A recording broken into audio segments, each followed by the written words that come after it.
completing the square. Here we want to find the maximum or minimum value of the parabola with the equation y equals negative 3x squared plus 24x minus 19. First thing we want to do in this particular example is what we're going to do in any time we complete the square is factor out whatever the value of a is. This is in the standard form of a parabola, and that's y equals ax squared plus bx plus c. And so we want to factor that value of a, but only out of the first two terms, not out of the last term. So I'm going to factor a negative 3, and I'm going to leave the x squared. I'm not factoring out any x squared. This is not the same as factoring. This is completing the square. So I'm going to leave the x squared, and if I factor a negative 3 out of that second term, I'm going to be left with negative 8x. The negative 19 remains at the end. The next thing I want to do is find a magic number. It's not actually magic, but it allows us to find a perfect square in the end. The magic number is always, let me just change a different color so you can see this clearly, is always the second coefficient within the brackets squared, but first divided by 2. So it's, in this case, it's 8 divided by 2 squared. 8 divided by 2 is 4.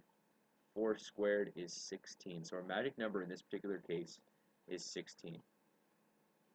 So coming back to our equation, y equals negative 3, x squared minus 8x. We always add first. We always add, and then we subtract the 16, and we leave that in brackets. If I add a value, I've added the 16, and then I've subtracted the 16. That's the same thing really as adding 0. And adding 0 doesn't change the equation at all, so I can do that.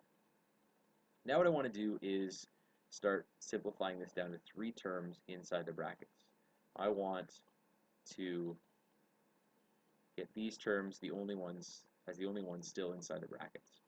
So what I'm going to do is I'm going to multiply the negative 16, and I'm going to multiply that by the negative 3 in order to take it outside of the bracket. So y equals negative 3 x squared minus 8x plus 16.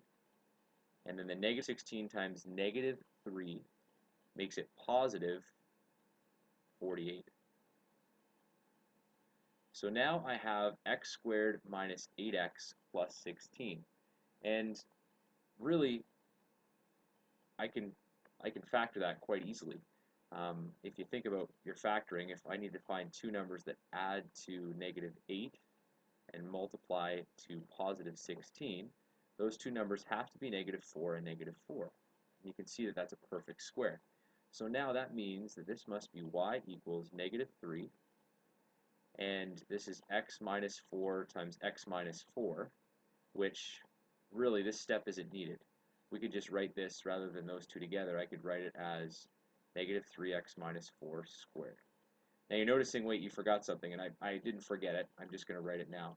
This is 48 minus 19, so we're going to add 29, and I'm going to add 29 here as well.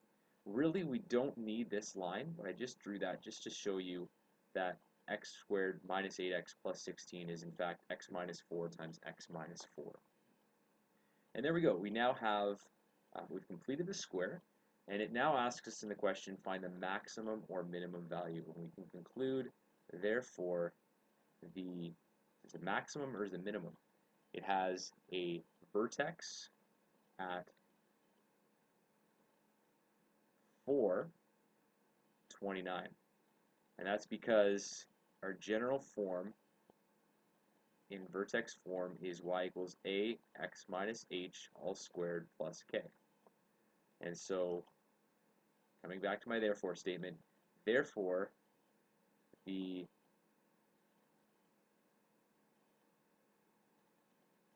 maximum, because a is negative, it must open down, the maximum is